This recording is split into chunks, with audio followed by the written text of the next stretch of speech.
கிறிஸ்துவுக்குள் மிகவும் பிரியமான தேவ ஜனங்களே, உங்கள் எல்லாரையும் இந்த புதிய மாதத்தின் ஆரம்பத்தில் சந்திப்பதில் மிகவும் மகிழ்ச்சி அடைகின்றேன்.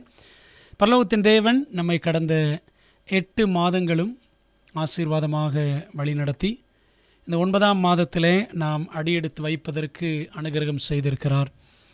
அவருக்கே நாம் நன்றி கடன் பட்டிருக்கிறோம். அவருடைய நாமம் என்றும் மகிமைப்படுவதாக. இந்த புதிய மாதத்தின் ஆரம்பத்தில் தேவனுடைய சத்திய வார்த்தையை நாம் தியானித்து வாக்குத்தத்தத்தை பெற்றவர்களாக இந்த மாதத்திலே கடந்து சென்று கர்த்தருக்கு மகிமையாக வாழ நம்மை அர்ப்பணிப்போமாக. இந்த நாளில் நாம் தியானிப்பதற்காக தெரிந்து கொண்ட தலைப்பு என்னவென்றால், நமது மென்மையான தேவன், அவர் டெண்டர் காட். நமது மென்மையான தேவன், அவர் டெண்டர் காட். வாக்குத்தத்த வசனம் ஏசாயா 42ஆம் அதிகாரம் வசனம் 3.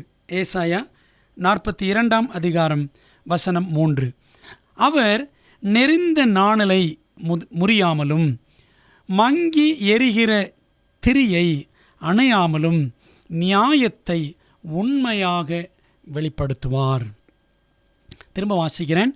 அவர் நெரிந்த நாணலை முறியாமலும் மங்கி எரிகிற திரியை அணையாமலும் நியாயத்தை உண்மையாக வெளிப்படுத்துவார் என்று நாம் இங்கே வாசிக்கிறோம். அன்பானவர்களே, இந்த சிறிய வசனத்தில் நமக்கு இருக்கிற பெரிய பாடங்களை ஜெபத்தோடு நாம் கற்றுக்கொள்ளலாமா? ஜெபிப்போம். நல்ல பிதாவே, உம்முடைய திருநாமத்திற்கு மகிமை உண்டாவதாக. இந்த புதிய மாதத்தை நாங்கள் காண முதல் நாளிலே பிரவேசித்து உம்முடைய வார்த்தையோடு கடந்து செல்ல எங்களுக்கு கொடுத்திருக்கிற இந்த நல்ல தருணத்திற்காக உமக்கு நன்றி செலுத்துகிறோம். கடந்த 8 மாதங்களும் எங்களை கண்மணி போல் காத்தீர். 9ஆம் மாதத்தை நாங்கள் காணவும் அதில் நுழையவும் கிருபை செய்திருக்கிறீர். அதற்காக ஸ்தோத்திரம். இந்த வேளையிலும் ஆண்டவர் உம்முடைய வார்த்தையின் மூலம் எங்களோடு பேசும் ஆசீர்வதியும். தகப்பனே, எங்களுக்கு வேண்டிய வழிகாட்டுதலை வசனத்தின் வழியாய் தாரும். கர்த்தாவை சொல்லும் அடியார்கள் கேட்கிறோம். உம்முடைய மெல்லிய சத்தத்தை, ஆவியானவரின் சத்தத்தை கேட்க எங்களுக்கு அருள் தாரும். நீர் பெருகவும் நாங்கள் சிறுகவும் உதவி செய்யும். இயேசுவின் நாமத்தில் ஜெபிக்கிறோம். ஜெபங்கேலும் நல்ல பிதாவே, ஆமென்.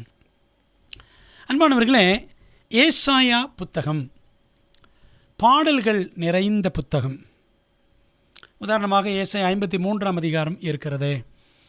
எல்லா திருவிருந்துகளிலும் நாம் வாசிப்போமே, எங்கள் மூலமாய் கேள்விப்பட்டதை விசுவாசித்தவன் யார்? ஆக்சுவலாக அந்த அதிகாரம் முழுக்க பாடல் தான். ஏசாயா புத்தகம் முழுவதிலும் மேசியாவை குறித்த பாடல்கள் நிறைய அடங்கி இருக்கின்றன. ஒரே ஒரு வசனத்தை உங்களுக்கு நான் காண்பிக்க விரும்புகிறேன். ஏசாயா 5ஆம் அதிகாரத்திலே பாருங்கள், 1ஆம் வசனம். இப்பொழுது நான் என் நேசரிடத்தில் அவருடைய திராட்சை தோட்டத்தை குறித்து என் நேசருக்கேற்ற ஒரு பாட்டை பாடுவேன் அப்படின்னு படிக்கிறோம். ஏசாயா தீர்க்கதரிசன புத்தகம்தான் என்றாலும் அதில் பாடல்களும் அடங்கியிருக்கின்றன. இஸ்ரவேல் ஜனத்தை குறித்த பாட்டு. ஏசாயா 5ஆம் அதிகாரம். மேசியாவை குறித்த பாடல்கள் நம்ம ஏசாயா 49ஆம் அதிகாரத்திலிருந்தே படிக்கலாம். 42ஆம் அதிகாரமும் மேசியாவை குறித்த ஒரு பாடல் பகுதிதான் என்று நாம் சொல்ல வேண்டும். அதில் பாருங்கள், 1ஆம் வசனத்திலிருந்து, ஏசாயா 42 1ஆம் வசனத்திலிருந்து, இதோ நான் ஆதரிக்கிற என் தாசன், நான் தெரிந்து கொண்டவரும் என் ஆத்மாவுக்கு பிரியமானவரும் இவரே. என் ஆவியை அவர் மேல் அமர பண்ணினேன். அவர் புறஜாதிகளுக்கு நியாயத்தை வெளிப்படுத்துவார். பிதாவும் குமாரனும் ஆவியானவரும் ஒரே வசனத்திலே வெளிப்படுகிற வசனங்கள் நிறைய இருக்கின்றன. அதில் ஒன்றுதான் ஏசாயா 42 1ஆவது வசனம். அவர் கூக்குரல் இடவும் மாட்டார், தம்முடைய சத்தத்தை உயர்த்தவும் அதை வீதியிலே கேட்க பண்ணவும் மாட்டார். இந்த 3ஆம் வசனம் மிக சிறப்பான வசனம். நம்முடைய மனதிலே பதிக்க வேண்டிய அற்புதமான ஒரு வாக்குத்தத்தம். அவர் நெரிந்த நாணலை முறியாமலும் மங்கி எரிகிற திரியை அணையாமலும் நியாயத்தை உண்மையாக வெளிப்படுத்துவார். இந்த 3ஆம் வசனத்தில்தான் நாம் இன்றைக்கு முழு கவனம் செலுத்த இருக்கின்றோம். இந்த சிறிய வசனத்தில் நமக்கு இருக்கக்கூடிய 4 முக்கியமான அம்சங்களை பாடமாக நாம் படிக்கப் போகிறோம். முதலாவது, இந்த வசனத்தில் இருக்கின்ற 2 முக்கியமான படங்கள். The picture in the text. இந்த வசனத்தில் இருக்கக்கூடிய முக்கியமான படம் என்னென்ன இருக்குது பாருங்க. நாணல் என்று ஒரு பொருளை பார்க்கிறோம். இரண்டாவது, திரி என்ற ஒரு பொருளை நாம் பார்க்கிறோம். நாணல் என்பதை ஆங்கிலத்தில் ரீட் என்று சொல்லுவார்கள், REED. திரி என்பதை ஃப்ளாக்ஸ் என்று நீங்கள் ஆங்கிலத்தில் வாசிக்கலாம். நாணல், திரி. ரீட், ஃப்ளாக்ஸ் என்ற 2 பொருட்களை நாம் இங்கே பார்க்கிறோம். நாணல் என்பது அந்த காலத்தில், வேதாகம காலத்தில் 12 அடி உயரம் அளவுக்கு வளரக்கூடிய, ஆற்றோரங்களில் வளரக்கூடிய ஒரு முக்கியமான ஒரு செடி வகை நாணல். பாருங்களேன், மோசே என்ற குழந்தையை நாணல் பெட்டியிலே வைத்தார்கள் அப்படின்னு படிக்கிறோம். இந்த நாணலை என்ன செய்வார்களாம், அந்த ஆற்றோரங்களிலிருந்து வெட்டி எடுத்து அதை காய வைத்து அதை பயன்படுத்துவார்கள். பலவிதமான பொருட்கள் செய்வதற்கு அந்த நாணல் செடி பயன்படும். அதை வைத்து அநேக வேலைப்பாடுகள் செய்யக்கூடிய அளவுக்கு ஒரு பயனுள்ள பொருளாக நாணல் வேதாகம காலங்களிலே இருந்தது. ஒரு பொருள் தான், ஒரே ஒரு உதாரணம் தான் சொன்னேன், நாணல் பெட்டி. இந்த நாணலை வைத்து இசைக்கருவிகளும் செய்வார்கள். ஆகவே இதிலிருந்து என்ன தெரிகிறது என்றால், நாணல் ஒரு பயனுள்ள பொருள். இரண்டாவது, திரி என்று பார்த்தோமே, ஃப்ளாக்ஸ். இதை சணல் என்று நாம் சொல்ல வேண்டும். நீங்கள் பாருங்களேன், இந்த சணல் என்று ஒரு பொருள் பயிராகவே அந்த காலத்தில் இஸ்ரவேல் மக்களால் அது பயிரிடப்பட்டது. நீங்கள் அதை யாத்திராகமம் 9ஆம் அதிகாரம் 31ஆம் வசனத்தில் வாசிக்கலாம். யாத்திராகமம் 9வது அதிகாரம் வசனம் 31 உங்களை கவனத்திற்கு நான் கொண்டு வருகிறேன். இந்த வசனம் சொல்லுகிறது பாருங்கள். அப்பொழுது வார்கோதுமை கதிர்பயிரும் சணல் தாழ் பயிருமாய் இருந்தது. சணல், ஃப்ளாக்ஸ் என்று இருக்கும். இந்த சணலும் மிகவும் பயனுள்ள ஒரு பொருள். இதை வைத்துதான் ஆசாரியனுடைய வஸ்திரம் உருவாக்கும் பொழுதும் என்ன செய்வாங்க, சணல் நூல், ஏபோத்து, இதெல்லாம் என்ன செய்வாங்க, பயன்படுத்துவார்கள். ஆகவே இந்த நாணலும் திரியும் மிகவும் பயனுள்ள பொருட்களாக பைபிள் காலத்தில் விளங்கி இருந்திருக்கிறது. அப்போ இந்த வசனத்தில் ஏசாயா 42:3 நாம் பார்க்கிற படங்கள் என்னவென்றால், நாணல், திரி அல்லது சணல் என்று பார்க்கிறோம். இந்த வசனத்தில் இந்த பொருட்கள் தேவ ஜனத்திற்கு அடையாளமாய் இருக்கிறது. தேவனுடைய ஜனங்கள் பயனுள்ள வகையிலே இருக்கும்படி நீங்களும் நானும் படைக்கப்பட்டிருக்கிறோம். எபேசியர் 2:10 அதனால தான் நம்ம வாசிக்கிறோம். என்ன வாசிக்கிறோம்? நாம் நற்கிரியைகளை செய்வதற்கென்றே தேவனால் படைக்கப்பட்டிருக்கிறோம். இயேசு கிறிஸ்துவுக்குள் நீங்களும் நானும் தேவனுடைய செய்கையாய் இருக்கிறோம் என்பதை பவுல் எபேசியர் 2:10 எழுதுகிறார். ஆக இந்த வசனத்தில் நாம் பார்க்கிற முதல் அம்சம் என்னவென்றால், 2 பொருட்களை பார்க்கிறோம், நாணல், சணல். தேவஜனத்திற்கு மிகவும் பயனுள்ள பொருட்களாக அந்த காலத்தில் இந்த பொருட்கள் விளங்கி இருக்கின்றன.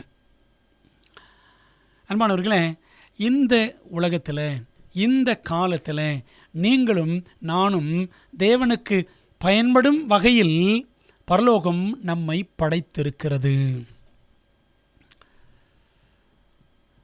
அதனால தான் நம்ம எஸ்தர் புத்தகத்தில் படிக்கிறோம், பார்த்துருக்கீங்களா? இந்த காலத்திற்கு நீ உதவியாயிருக்கும்படி உனக்கு ராஜ்யமேன்மை கிடைத்திருக்கலாமே என்று மொர்தெகாய் எஸ்தரை பார்த்து சொல்லியிருப்பார். அன்பானவர்களே, நீங்களும் நானும் நாணலைப் போல, சணலைப் போல பிரயோஜனமுள்ளவர்களாய் இருக்கும்படி தேவன் நம்மை படைத்திருக்கிறார். இரண்டாவது, இந்த வசனத்தில் நாம் பார்க்கிற இரண்டாவது அம்சம் என்னவென்றால், the problem in the text. இந்த வசனத்தில் நாம் பார்க்கிற பிரச்சனை என்ன பிரச்சனை அப்படின்னு பாருங்களேன்.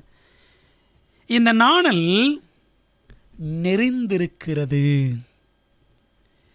இந்த திரி மங்கி எரிகிறது. பயனுள்ள பொருளாக விளங்க வேண்டும் என்று படைக்கப்பட்ட அந்த நாணல், பயனுள்ள பொருளாக எரிந்து வெளிச்சம் கொடுக்க வேண்டும் என்று ஆயத்தம் பண்ணப்பட்டிருந்த அந்த திரி ஒன்று நெறிந்து விட்டது, இன்னொன்று மங்கி எரிகிறது அப்படின்னு பார்க்குறோம். அன்பானவர்களே, ஆகவே இந்த பொருட்கள் பயனுள்ள பொருட்கள், ஆனால் அது நெறிந்து போனால், பாருங்களேன், இந்த நாணலை வச்சு தான் ஒரு புல்லாங்குழல் செய்கிறார்கள் என்று வைத்துக்கொள்வோம். அந்த நாணல் நெறிந்து விட்டால், அந்த நாணல் உடைந்து விட்டால் அதனால் என்ன பயன்? நெறிந்த நாணலை கொண்டு ஏதாகிலும் செய்ய முடியுமா? இப்பொழுது ஒரு திரி இருக்கிறது என்று வைத்துக்கொள்வோம். அந்த திரி அவ்வப்பொழுது அதனுடைய தலை தட்டப்பட வேண்டும் எரியும் பொழுது. நீங்கள் பாருங்கள், ஒரு திரி எரியும் பொழுது பார்த்தீங்கன்னா உள்ளுக்குள்ள அப்படியே அந்த திரி எரிந்து ஒரு கங்கு போன்ற ஒரு பொருள் அப்படியே கருப்பாக உள்ளே இருக்கும். அதை தட்டி விடணும். அதை தட்டி விட்டால் தான் இன்னும் நன்றாக அந்த திரி எரியும். இல்லாவிட்டால் அது மங்கி எரியும், அதனோட வெளிச்சம் பிரகாசமாய் இருக்காது. அப்போ இந்த ரெண்டு பொருட்கள், இந்த ரெண்டு பொருட்களுடைய பிரச்சனை என்னவென்றால், நாணல் நெறியக்கூடியது, திரி மங்கி போகக்கூடியது. பல நேரங்களில் நாமும் பாருங்களேன், உடைந்து போய் விடுகிறோம். நம்முடைய வாழ்க்கை மங்கி போய் விடுகிறது. தேவ ஜனங்கள் பயனுள்ளவர்களாக இருக்கும்படி நாம் அழைக்கப்பட்டவர்கள், தேவனுக்கு மகிமையாக பயன்படும்படி நாம் தேவனால் ஏற்படுத்தப்பட்டவர்கள். சரிதானே? பல நேரங்களில் பலவிதமான போராட்டங்கள், நமக்கு ஏற்படக்கூடிய மன கஷ்டங்கள், சஞ்சலங்கள், பாடுகள், உபத்திரவங்கள், நம்முடைய குடும்பத்திலும் பணித்தளத்திலும் இன்னும் பல சூழ்நிலைகளில் நாம் சந்திக்கக்கூடிய சங்கடமான சவால்கள் மத்தியில் நாம் நாணலைப் போல் நெறிந்து போய்விடுகிறோம். திரியைப் போல் மங்கி எரிய ஆரம்பித்து விடுகிறோம். அந்த வசனத்தில் இருக்கிற பிரச்சனை தேவ ஜனத்தின் அந்த பிரச்சனையை சுட்டி காட்டுகிறது. நாணலும் சணலும் தேவ ஜனங்களுக்கு அடையாளம். அதனுடைய பிரச்சனைகள் தேவ ஜனங்கள் சந்திக்கிற சவால்களுக்கும் ஒரு அடையாளமாக இருக்கிறது. இப்போ பாருங்க, ஒரு நாணல் நெறிஞ்சு போச்சு அப்படின்னா தூக்கி போட்டுருவோம், அவ்வளோதான். எரியக்கூடிய திரியானது எரிந்து எரிந்து எரிந்து அந்த திரி கட்டையாயிருச்சு அல்லது குட்டையாயிருச்சுன்னு என்ன செஞ்சிருவோம்? தூக்கி எரிஞ்சிருவோம். அன்பானவர்களே, பல நேரங்களில் நம்முடைய வாழ்க்கையிலும் நாம் ஒரு வேளை உதாசீனப்படுத்தப்படலாம், புறம்பே தள்ளப்படலாம், அல்லது அபகீர்த்தியாக நம்முடைய பெயர் பேசப்படலாம். ஆனால் நாணலை, நெறிந்த நாணலை, மங்கி எரியக்கூடிய திரியை என்ன நிலைக்கு அது மாற்றப்படுகிறது என்பதுதான் நாம் பார்க்கக்கூடிய மூன்றாவது முக்கியமான அம்சம் இந்த வசனத்தில்.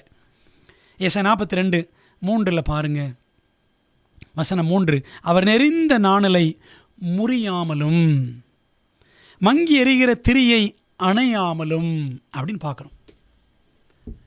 Patience in the text. இந்த வசனத்தில் வெளிப்படக்கூடிய பொறுமை, தேவனுடைய தன்மையை, தேவனுடைய மென்மையான குணத்தை நாம் இங்கே பார்க்கிறோம். இந்த வசனம் தேவ ஜனத்தையும் அவர்களுடைய பிரச்சனையும், அந்த பிரச்சனைகளோடு இருக்கக்கூடிய தேவ பிள்ளைகளை தேவன் எப்படி கையாளுகிறார், எப்படி நடத்துகிறார் என்ற விதத்தையும் நாம் இங்கே படிக்கிறோம். தேவன் நெறிந்து போன நாணலை முறித்து விடுவதில்லை. ஏற்கனவே நெறிஞ்சு போயிருக்கு, இதை கூட கொஞ்சம் உடைச்சி எரிஞ்சிருவோம் என்று தேவன் அப்படி செய்கிறவர் அல்ல.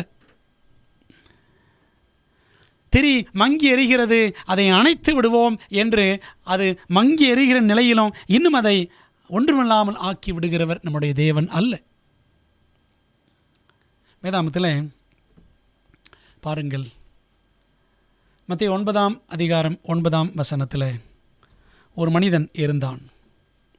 மத்தேயு 9:9 ஆண்டவர் இயேசு கிறிஸ்துவின் 12 சீஷர்களில் அவனும் ஒருவனாக அழைக்கப்பட்டவன்.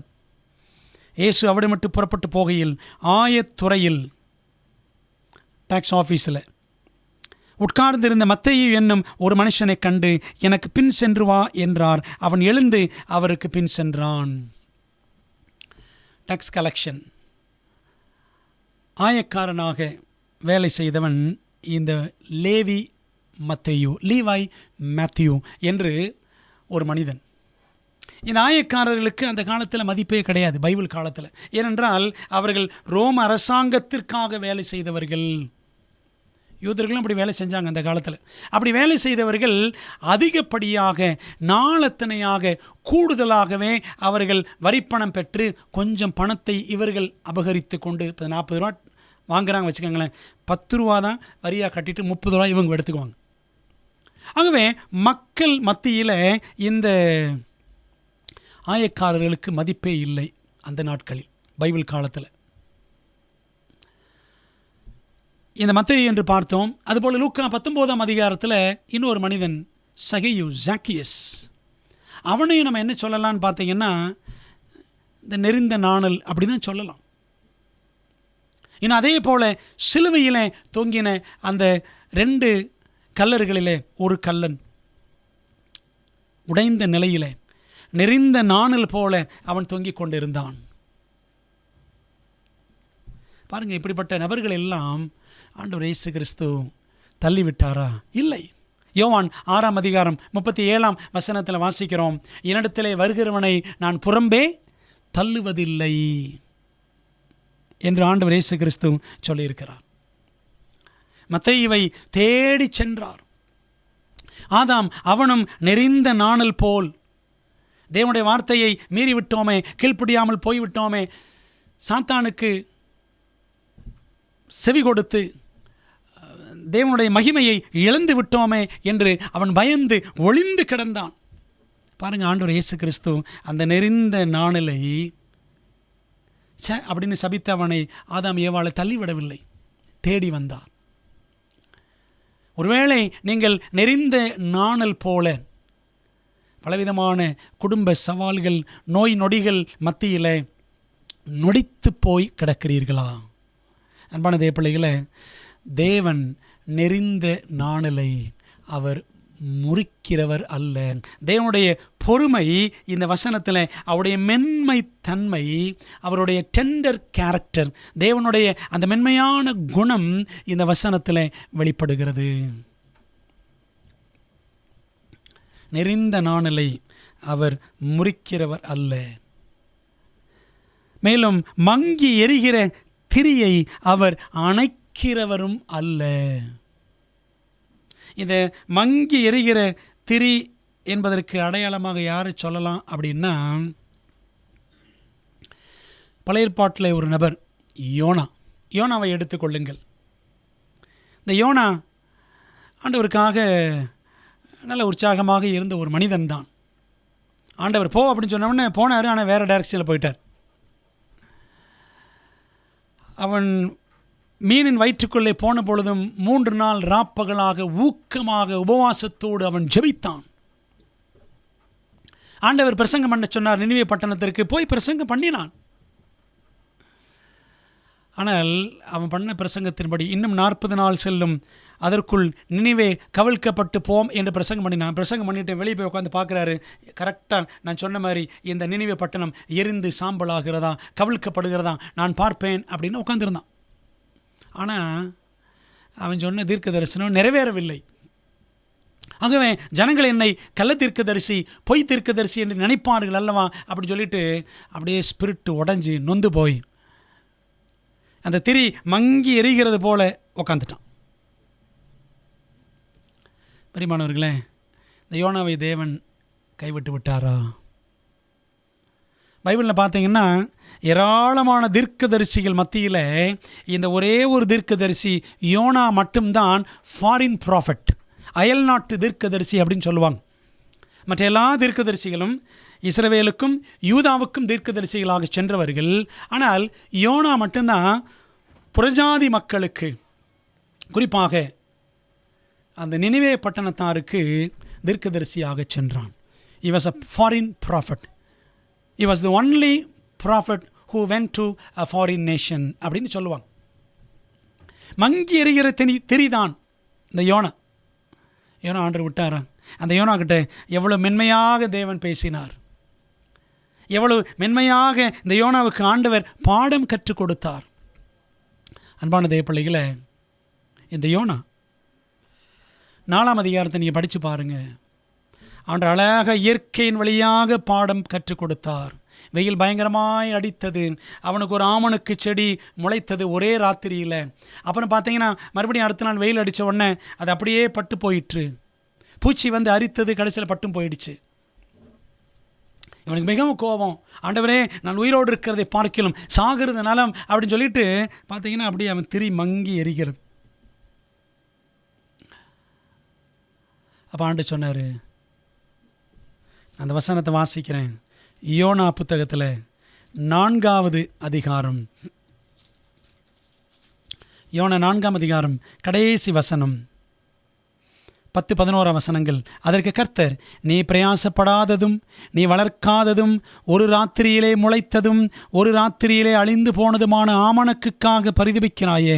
வலதுகைக்கும் இடதுகைக்கும் வித்தியாசம் அறியாத 120,000 பேருக்கு அதிகமான மனுஷரும் அநேக மிருக ஜீவன்களும் இருக்கிற மகா நகரமாகிய நினிவேக்காக நான் பரிதபியாமல் இருப்பேனோ என்றார். ஆண்டு இந்த வசனங்களை ரொம்ப கோபமாக சொல்லியிருப்பான்னு நினைக்கிறீங்களா? இல்லை, ரொம்ப மென்மையாகவே இந்த யோனாவை தேவன் வழி நடத்தினார். அன்பானவர்களே, மங்கி எரிகிற திரியை நமது மென்மையான தேவன் அணைத்து விடுகிறவர் அல்ல. புதிய ஏற்பாட்டில் பாருங்க,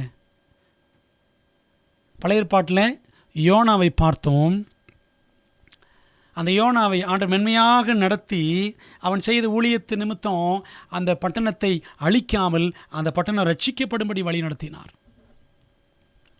ராஜா முதற்கொண்டு எல்லாரும் நினைச்சாங்க, ரெட்டுடுத்தி உபவாசம் இருந்து மனம் திரும்பினார்கள் அப்படின்னு படிக்கிறோம் நினிவே பட்டணத்தை குறித்து. இந்த யோனா பழைய ஏற்பாட்டின் பேதுரு என்று சொல்லுவார்கள். புதிய ஏற்பாட்டுக்கு வரும்பொழுது பேதுருவை பார்க்கிறோம். இந்த பேதுரு ஆண்டரோடு கூட இருந்தான் 3.5 ஆண்டுகள். ரொம்ப துருதுரு என்று வைராக்கியமாக, ஆண்டவரே நீர் ஜெயிலுக்கு போனால் நானும் போவேன், நீர் மரித்தால் நானும் கூடவே மரிப்பேன் அப்படிலாம் சொன்னவன் கடைசியில் என்ன செஞ்சிடறான்? ஆண்டவர் இயேசு கிறிஸ்துவை 3 தரம் மறுதலித்து விடுகிறான். 3ஆவது தரம் அவன் என்ன செஞ்சிடறான் அப்படின்னா சபிக்கவும் சத்தியம் பண்ண தொடங்கினான். இந்த இயேசுவை எனக்கு யாருன்னே தெரியாது என்று சொல்லிவிட்டான். திரி மங்கி எரிய ஆரம்பித்து விட்டது. அன்பானவர்களே, அப்போ இந்த பேதுருவை ஆண்டவர் காட்டி கொடுத்து விட்டாரா? அவனும் ஏன் ஆளு தான். இந்த பேதுரு என்னுடைய சீஷன் தான், அவன் பொய் சொல்லுகிறான், அவனை பிடியுங்கள், அவனை அடியுங்கள், என்னை அடிக்கிறீர்கள் அவனையும் அடியுங்கள் அப்படின்னு சொன்னார். சொல்லலை. பைபிள் என்ன சொல்லுது? ஆண்டவர் திரும்பி பார்த்தார் பேதுரு, அவ்வளோதான். லூக்கா சுவிசேஷத்தில் 22வது அதிகாரம், லூக்கா சுவிசேஷம் 22வது அதிகாரத்தில் பாருங்க, வசனம் 61. அப்பொழுது கர்த்தர் திரும்பி பேதுருவை நோக்கி பார்த்தார். அவ்வளோதான். சேவல் கூவுகிறதற்கு முன்னே நீ என்னை 3 தரம் மறுதலிப்பாய் என்று கர்த்தர் தன்னிடத்தில் சொன்ன வசனத்தை உடனே பேதுரு நினைவு கூர்ந்து ஆண்டவர் திரும்பி தான் பார்த்தார். உடனே அவனுக்கு ஞாபகம் வந்துருச்சு. அந்த பார்வையிலேயே ஆண்டவர் இயேசு பேதுருவை பார்த்தாரே, அந்த பார்வையை வைத்தே என்ன செய்யலாம், 1000 புத்தகங்கள் எழுதலாம் அப்படின்னு சொல்லிட்டு ஹென்ரி வாட் பீச்சர் என்ற ஒரு எழுத்தாளர் எழுதியிருப்பார். அந்த பார்வையை பார்த்து பாடம் படித்து கொண்ட பேதுரு வெளியே போய் மனங்கசந்து அழுதான் அப்படின்னு படிக்கிறோம். அன்பானவர்களே, மங்கி எரிகிற திரியாக பேதுரு மாறினான். இந்த பேதுரு ஆண்டவர் அப்படியே அணைச்சி எரிஞ்சிட்டாரா? இல்லை. அன்பானவர்களே, இதே பேதுரு 3 தரம் இயேசுவை மறுதலித்த இதே பேதுருவை பார்த்து ஆண்டவர் இயேசு கிறிஸ்து 3 தரம் வேறொரு கேள்வி கேட்டார். அவர் உயிர்த்தெழுந்த பிற்பாடு யோவான் 21 அதிகாரத்தில் படிக்கிறோம்ல, யோனாவின் குமாரனாகிய சீமோனே, இவர்கள் எல்லாரிலும் நீ என்னிடத்தில் அன்பாயிருக்கிறாயா அப்படின்னு 3 தடவை கேட்டார். சரிதானே? இவன் 3 தடவை மறுதலிச்சான். ஆண்டவர் அவன்கிட்ட 3 தடவை கேள்வி கேட்டார். ஆமாம் ஆண்டவரே, உம்மை நான் நேசிக்கிறேன் அப்படின்னு திரும்ப திரும்ப சொன்னான். அதாவது அவன் பின்வாங்கி போயிட்டானோ, பின்வாங்கி தான் போனான். யோவான் 21 அதிகாரம் படித்து பாருங்கள். தன்னோடு கூட இன்னும் 6 பேரை சேர்த்து கொண்டு 7 பேரும் திரும்ப சரி மீன் பிடிக்க போயிடும் சொல்லி எல்லாம் பழைய தொழிலுக்கு போயிட்டாங்க. அப்போ தான் ஆண்டவர் கேட்டார், சீமோனே என்னை நேசிக்கிறாயா என்று கேட்டார். ஆமாண்டவரே என்று சொன்னவன் மீண்டும் ஊழியத்திற்குள்ளே வந்து அவன் என்ன செய்கிறான் பார்த்தீங்களா? ஒரே நாள் பிரசங்கம் 3000 பேர் ரட்சிக்கப்பட்டார்கள். மங்கி எரிந்த அந்த திரியை ஆண்டவர் என்ன செய்யலை? அணைத்து விடவில்லை. பேதுரு குறித்து நான் படித்தோம் என்றால் அப்போஸ்தலர் நடபடிகள் முதல் 12 அதிகாரங்களின் கதாநாயகன் பேதுரு தான். புறஜாதிகளுக்கு அப்போஸ்தலனாக பவுல் போல யூதர்களுக்கு அப்போஸ்தலனாக இந்த பேதுருவை ஆண்டவர் நிலைநிறுத்தினார். அன்பான தேவ பிள்ளைகளே, அப்போ பாருங்கள், ஏசாயா 42 அதிகாரம் 3ஆம் வசனத்தில் நாம் பார்த்து கொண்டிருக்கிற 3வது காரியம் பேஷன்ஸ் இன் த டெக்ஸ்ட். அந்த வசனத்தில் வெளிப்படும் தேவனுடைய பொறுமை, தேவனுடைய மென்மையான குணம். ஒருவேளை நீங்கள் உடைந்து போயிருக்கிறீர்களா? உங்கள் கணவனால் கைவிடப்பட்ட நிலையில், பிள்ளைகளால் பாதிக்கப்பட்ட நிலையில், உங்கள் உறவினர்களால் நீங்கள் சோதிக்கப்பட்ட நிலையில் உள்ளம் நொறுங்கொண்டு இருக்கிறீர்களா? நெறிந்த நாணலை தேவன் முறிக்கிறவர் அல்ல. மங்கி எரியும் திரியை அவர் அணைக்கிறவர் அல்ல. இந்த வசனத்தில் 3 காரியங்கள் பார்த்தோம். ஒன்று, அந்த வசனத்தில் இருக்கக்கூடிய படம் நாணல் திரி என்று பார்த்தோம். 2வது, அந்த பொருட்களின் பிரச்சனையை பார்த்தோம்.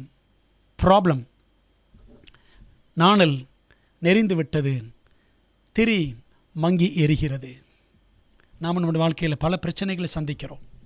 3வது, இந்த வசனத்தில் வெளிப்படக்கூடிய தேவனுடைய பொறுமை, தேவனுடைய குணத்தை நாம் பார்க்கிறோம். நாணல் நெறிந்தாலும் தேவன் முறித்து விடுவதில்லை, முழுவதுமாக முறித்து விடுவதில்லை. திரி மங்கி எரிந்தாலும் ஆண்டவர் அதை அணைத்து விடுவதில்லை. நெறிந்த நாணலை அவர் சீராக்குகிறார். மங்கி எரியும் திரியை தேவன் இன்னும் பிரகாசமாக எரிய வைக்கிறவர். அப்படிப்பட்ட தேவன் நம்முடைய தேவன். பிரியமான தேவ பிள்ளைகளே, ஆகவே இந்த வசனம் ஏசாயா 42 3ஆம் வசனம் நாம் மறவாமல் மனதிலே பதித்து கொள்ள வேண்டிய முக்கியமான ஒரு வசனம், முக்கியமான ஒரு வாக்குத்தத்தம்.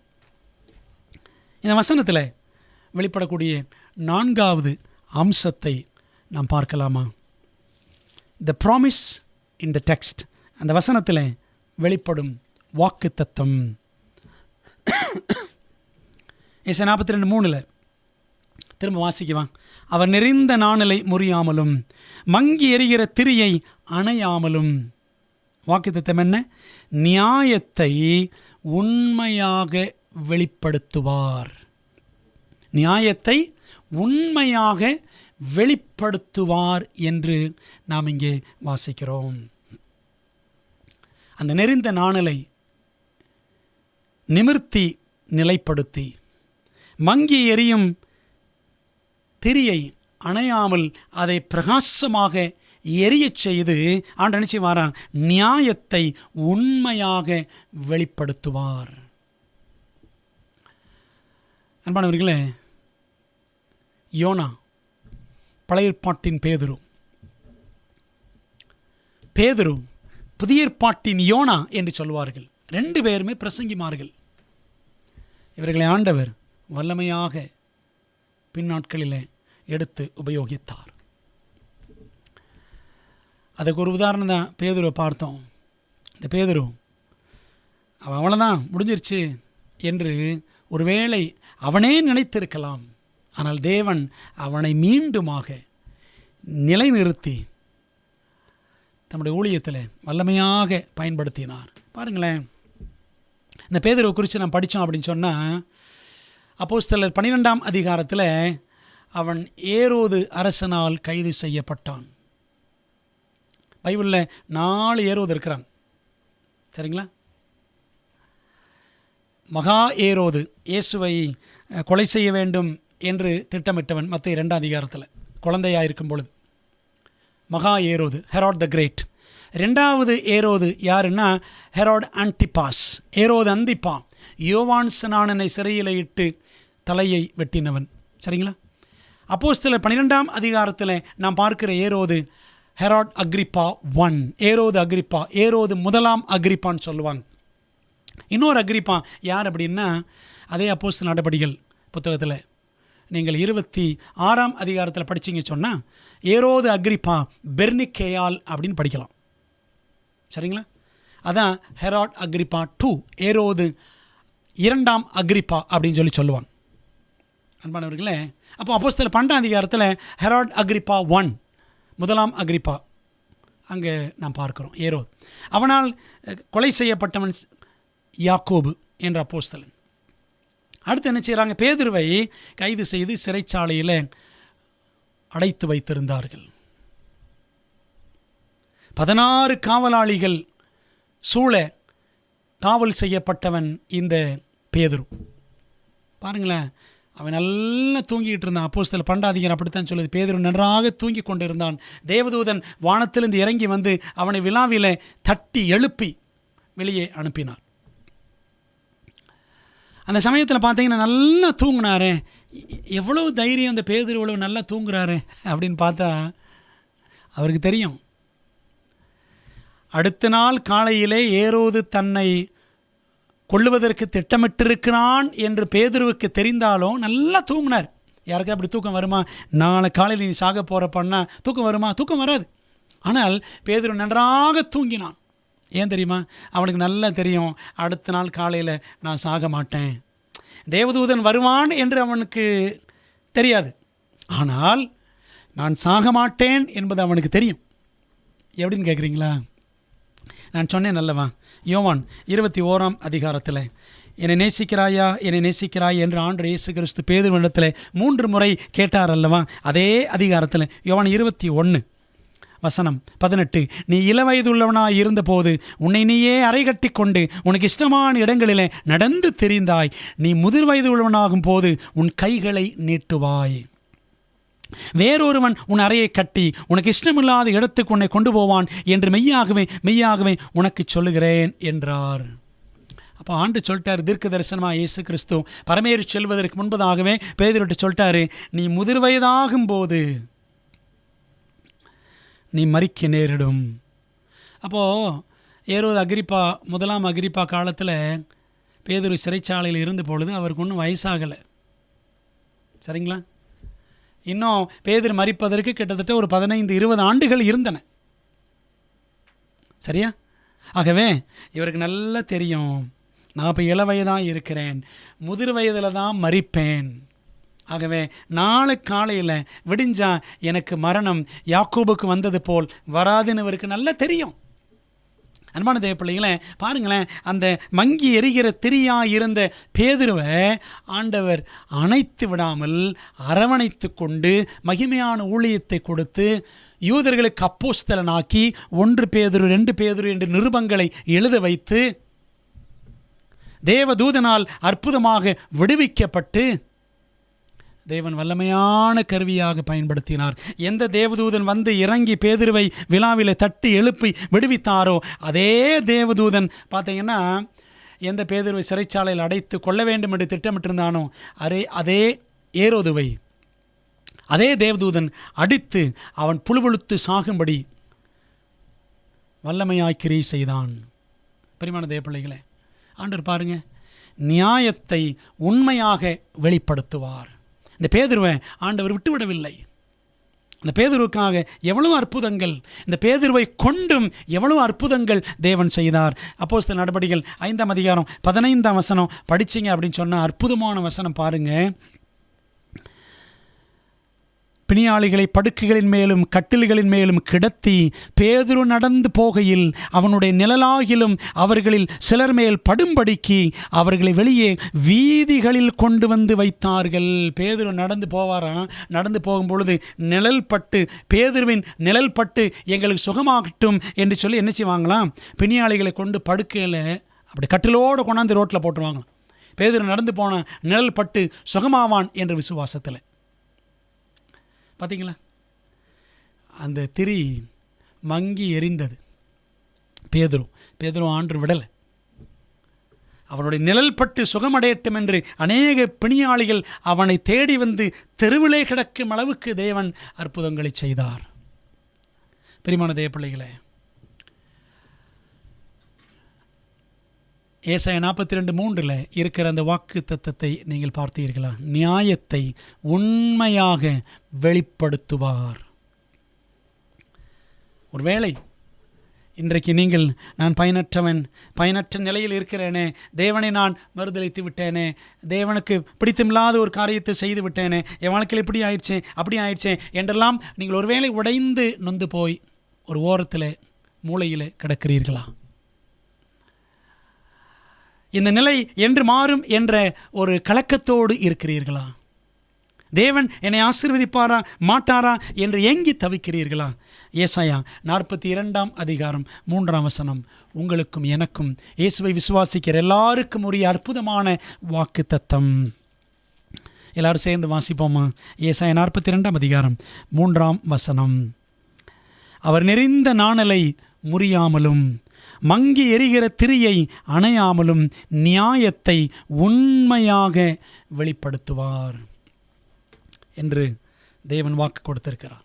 இந்த வாக்கு தத்தத்தை மனதிலே பிடித்து கொண்டவர்களாக, ஆண்டவரே நான் உமக்காக வாழ விரும்புகிறேன், நான் நெறிந்து போன நாணல்தான், மங்கி எரியும் திரிதான், ஆனால் நீர் எவ்வளவு வல்லமை உள்ளவர், எவ்வளவு உண்மை உள்ளவர், என்னை புறம்பே தள்ளாதவர், ஆகவே உமக்கே என்னை அர்ப்பணிக்கிறேன் என்று சொல்லி நாம் நம்மை ஒரு விசை அர்ப்பணித்து அவருக்கு சாட்சியாக வாழ நம்மை தேவனுடைய கரங்களிலே தருவோமா? ஜெபிக்கலாம். அன்புள்ள தகப்பனே, இது புதிய மாதத்தின் முதல் நாளிலே உம்முடைய பாதத்திலே வந்து உமக்கு நாங்கள் நன்றி செலுத்துகிறோம். கடந்த 8 மாதங்கள் செய்த நன்மைகளுக்காகவே துதிக்கிறோம். இந்த 9ஆம் மாதத்திற்காகவே போற்றுகிறோம். கர்த்தருடைய கரம் எங்களை தாங்கட்டும். ஆண்டவரே, இந்த காலை வேளையில் கர்த்தர் எங்களுக்கு கொடுத்த நல்ல வாக்கு தத்தத்திற்காக உமக்கு நன்றி. ஏசாயா 42ஆம் அதிகாரம் 3ஆம் வசனம். இந்த வசனத்தில் அழகான ஒரு படத்தை கண்டோம். 2 பொருட்கள், அதற்குண்டான பிரச்சனையும் கண்டோம். அந்த பொருட்கள் மீது தேவன் காட்டுகிற மென்மையான குணத்தையும் கண்டோம்.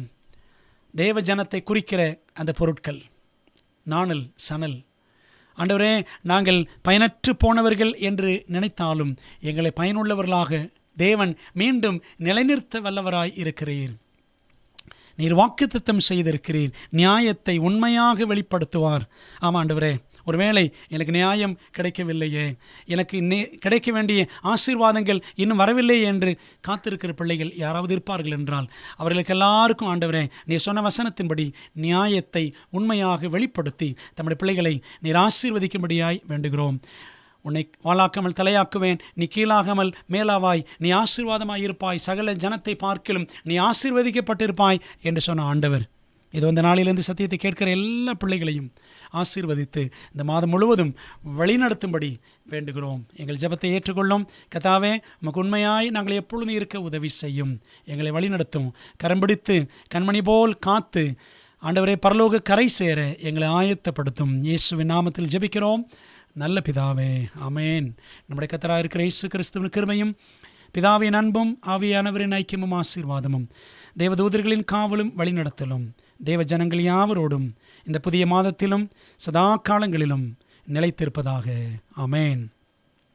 பிரியமானவர்களே, கர்த்தர் உங்களை ஆசீர்வதிப்பாராக. ஆமேன்.